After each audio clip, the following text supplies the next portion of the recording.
തൃശൂർ ഗുരുവായൂരിൽ ഇലക്ട്രിക് പോസ്റ്റിൽ കയറി യുവാവിന്റെ ആത്മഹത്യാ ഭീഷണി. ഇലക്ട്രിക് കമ്പിയിൽ തട്ടി ഷോക്കേറ്റ് യുവാവ് റോഡിലേക്ക് തെറിച്ചു വീണു.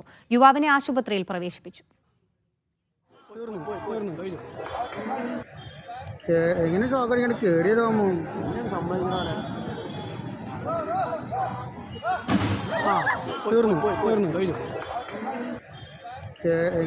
വിവരങ്ങളുമായി നടരാജ് ചേരുന്നുണ്ട്. നടരാജ്, എപ്പോഴാണ് സംഭവം? എന്താണ് മറ്റു വിവരങ്ങൾ?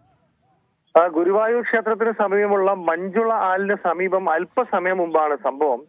ലിങ്ക് പോസ്റ്റിൽ കയറി ഒരാൾ ആത്മഹത്യാ ഭീഷണി മുഴക്കുകയായിരുന്നു.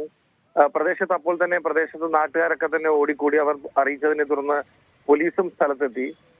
ഇയാൾ ആളുകളും പോലീസും നോക്കി നിൽക്കെ ഭീഷണി മുഴക്കുന്നത് തുടർന്നു. പിന്നീട് പോലീസ് ഇയാളോട് സംസാരിച്ച് ഇയാളെ താഴെ ഇറക്കാനുള്ള ഒരു ശ്രമം നടത്തി.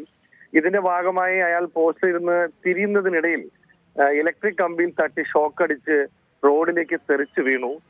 ഉടൻ തന്നെ പോലീസ് അദ്ദേഹത്തെയും കൊണ്ട് ആശുപത്രിയിലേക്ക് പോയി. ഇപ്പോൾ ചാവക്കാട് താലൂക്ക് ആശുപത്രിയിൽ ഇദ്ദേഹത്തെ പ്രവേശിപ്പിച്ചിരിക്കുകയാണ്. യുവാവ് ആരാണെന്നോ എന്താണ് ഇയാൾ പോസ്റ്റിൽ കയറി ആത്മഹത്യാ ഭീഷണി മുഴക്കാൻ കാരണമെന്നോ എന്താണെന്നോ പോലീസിന് ഇനിയും ഒരു വ്യക്തത വന്നിട്ടില്ല. ഇക്കാര്യങ്ങൾ പോലീസ് അന്വേഷിച്ചുകൊണ്ടിരിക്കുകയാണ്. യുവാവിനെ ഇപ്പോൾ ചാവക്കാട് താലൂക്ക് ആശുപത്രിയിൽ പ്രവേശിപ്പിച്ചിട്ടുണ്ട്. ശരി, വാർത്തയുടെ വിവരങ്ങൾ നൽകിയത് നടരാജ് പരശുറാമാണ്.